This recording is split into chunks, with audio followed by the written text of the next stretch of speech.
Y'all, hey. Hey, y'all, hey. We got some new mics. Y'all notice? Listen, we got some new mics, and I don't know how to act. Like, I'm about to be cutting up on this episode. I'm going to let you know in advance. Like, I'm in a different type of vibe, very obviously. Like, I did a thing. I decided to go teal with my hair. And this is just letting y'all know what type of time we on. I'm feeling very lucid, very serene, very free these days. So, y'all come on and ride this ride. Welcome back to Game Changers Podcast, your go to entrepreneurial mindset podcast where you can get tried, true, and genuine information, judgment free on what it's really like to be a kingdom entrepreneur. So today I'm going to cover a topic that is so close to my heart. Like, I'm so serious about this topic that I actually took some notes and like structured it a little bit, which is not my thing. That's why I got my phone here. Are y'all ready for it?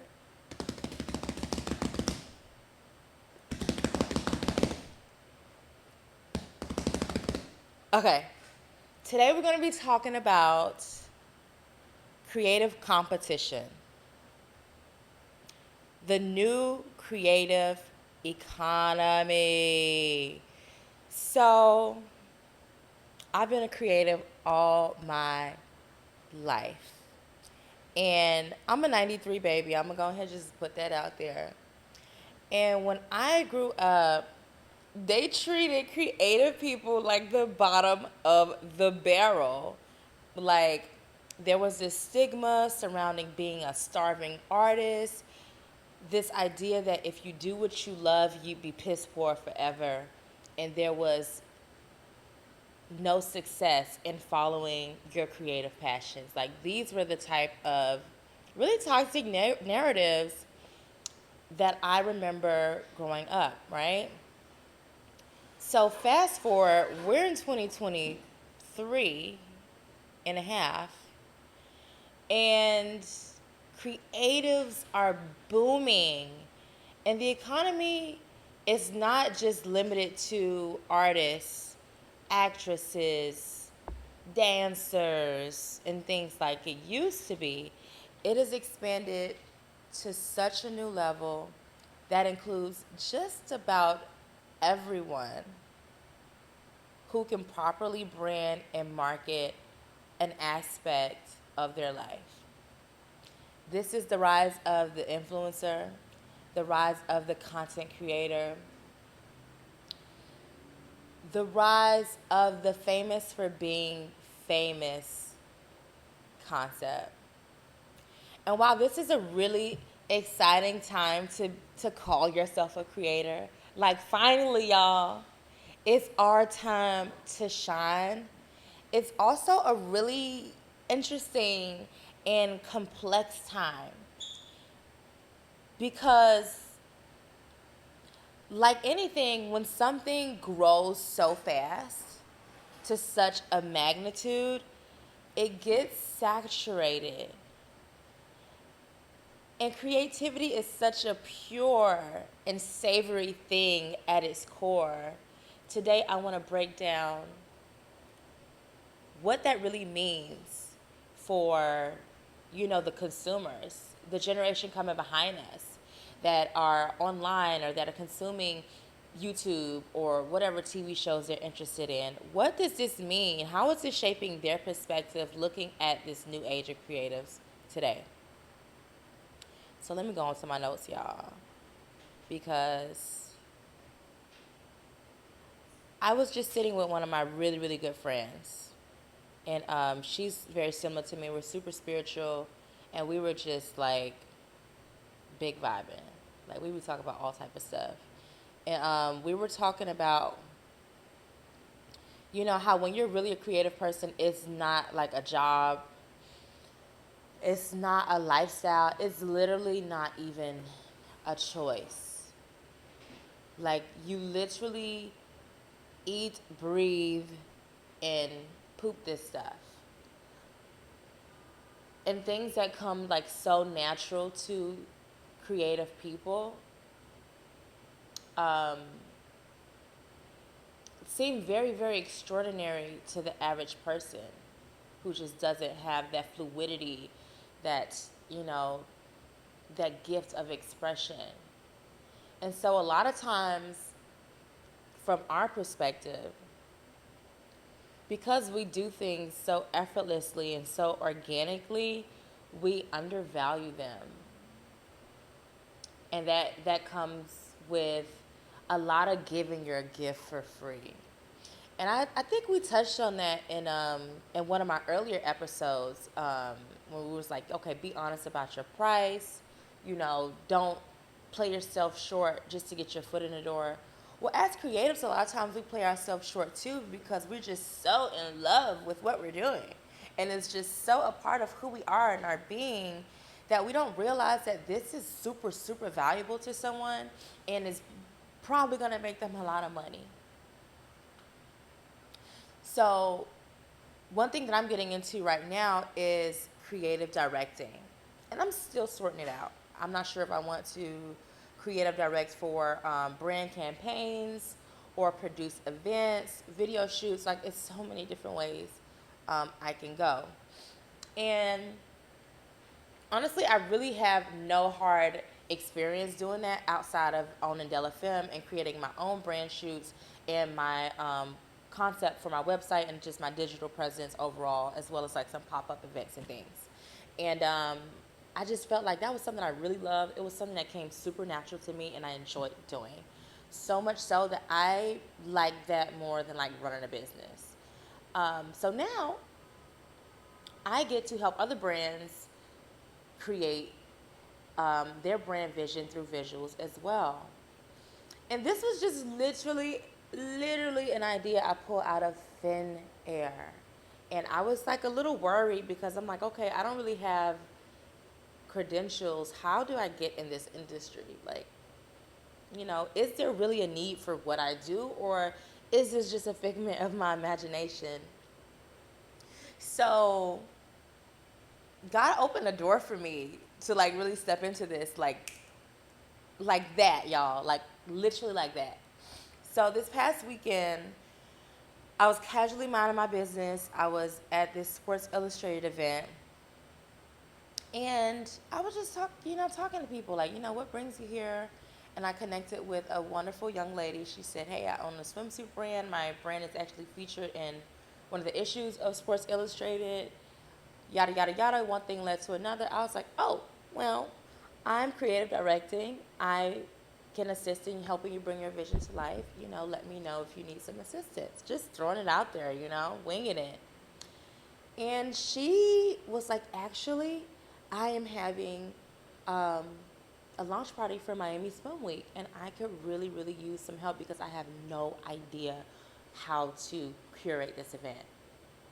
And in there, I was like, really? Like, people struggle with that? Like, there's really a market for this? You know what? And full and total transparency, I said, you know what? I would love to help you. I am building my portfolio. I haven't worked with a lot of major brands, so I'm willing to offer you this service complimentary, as a way for me to support you and also support my portfolio, right? This thing is work. Like, it's one thing when you're creating all willy-nilly and ideas just come to you, but it's another thing when you actually sit down and formulate a creative concept for a specific intention. It actually takes a lot of energy, a lot of time, and a lot of gifting. Now, I love it. I absolutely love the process. Growing up, well, I would say back in college, some of my friends used to always joke about me being in Shavon's world, and I would just like doze off and not be paying attention to anybody. And I would always say, yeah, like, it's an amazing place. You should go there. So when I am able to work in that creative space, I get to go there and I pull some really, really dope things out of that. But for the first time, while I was working on this project, I realized that this actually does take work. It does take energy. It is valuable. It is, there is a need for it.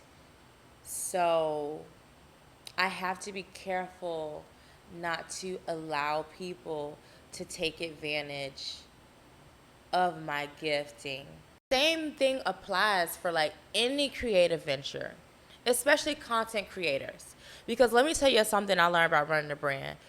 We thrive on content creators because nothing makes an item or a service more compelling than seeing different people using that product and showcasing that product being used in captivating ways. And in order to truly convey that in an organic way, we need to work with creators. So don't ever let anyone tell you, if you're a content creator, that all your worth is a free piece of jewelry, because they definitely do that, and it is so disrespectful.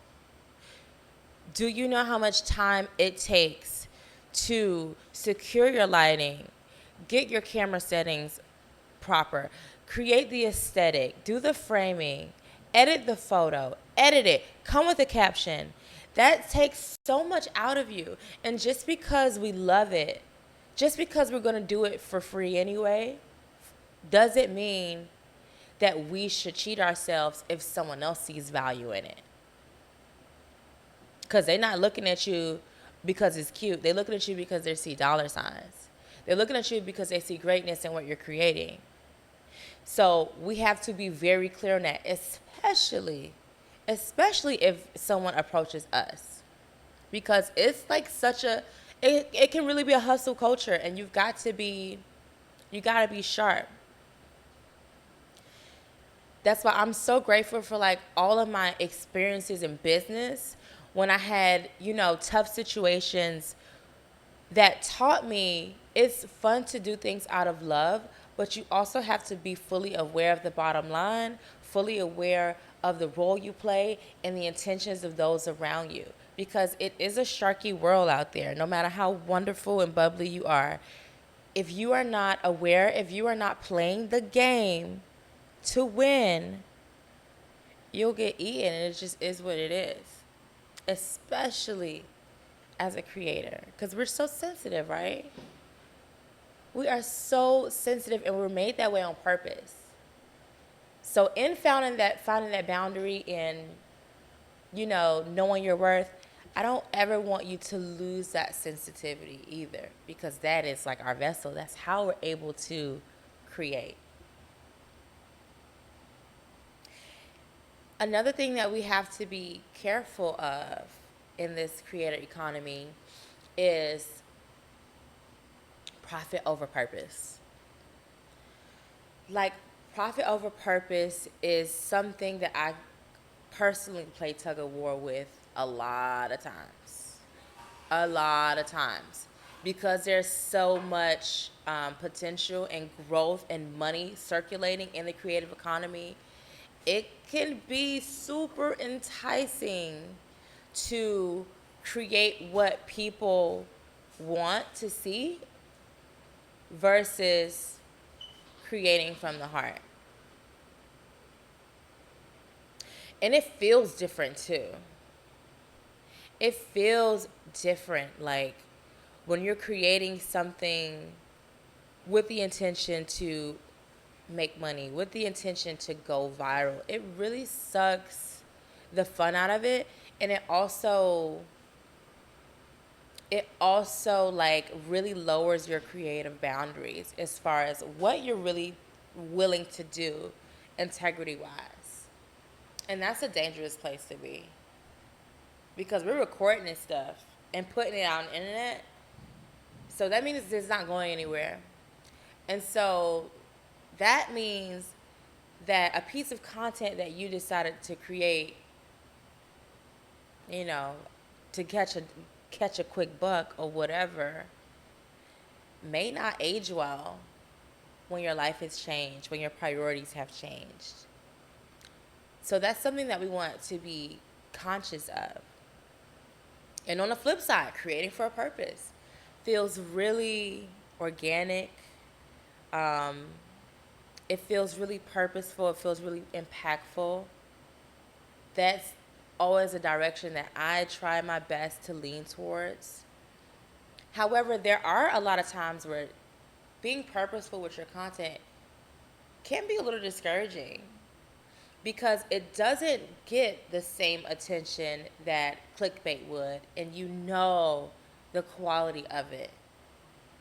So anytime we're putting so much into something and we're seemingly getting so little in return, it can be challenging to continue to do that with that full 100%. I don't judge either type of creator, for the record. You do whatever is for you, boo. It's all love. As for me, I've recently graduated into the space where I'm okay creating for creator's sake. It doesn't have to go anywhere.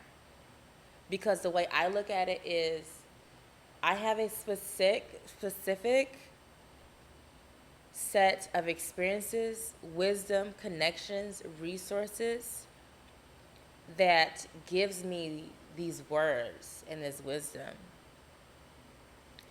I am simply playing my part in the grand scheme of things by sharing them.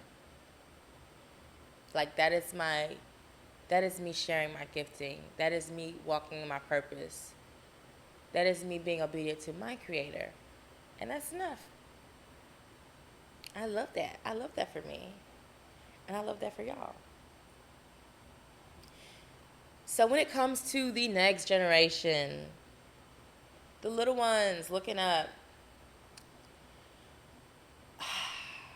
I think we do have to be a little bit more responsible about how it is impacting them.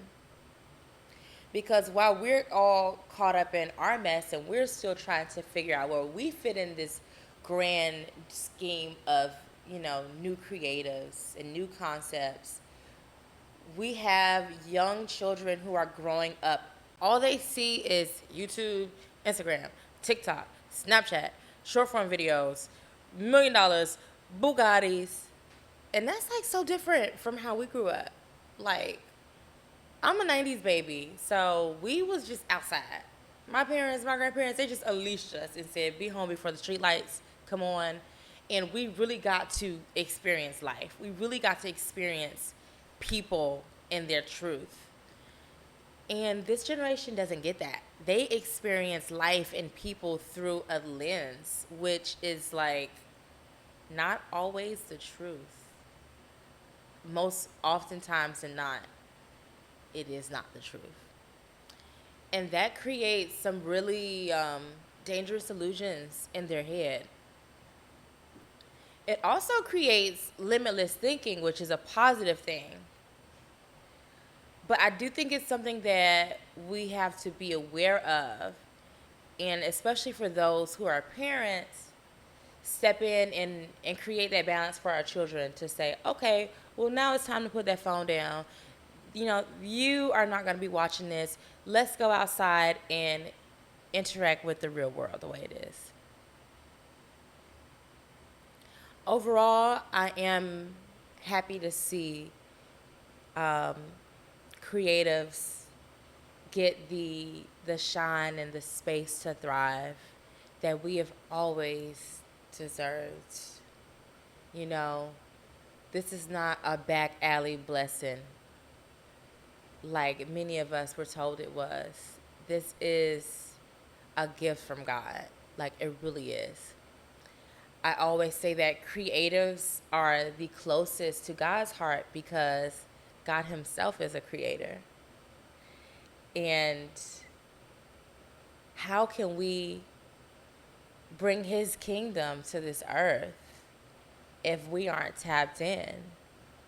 If we aren't open to being a vessel and actively being used? So to all my creatives out there, think about like where you fit in. Like, where do you fit in the grand scheme of things? Are you a viewer? Are you taking advantage of the industry? Are you using this as a form of expression? Or are you a little bit of both? If you have stayed this far, you're the real MVP. That's why I love you. Keep on coming back.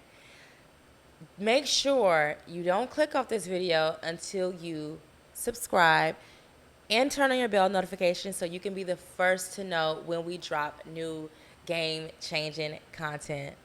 Again, before we go, special thank you to our sponsors at Boss Nation Network, the network where bosses thrive, shine, and look alive. Okay, all right, I'm done being cheesy, y'all. Thank you again for tuning into this really, really special episode.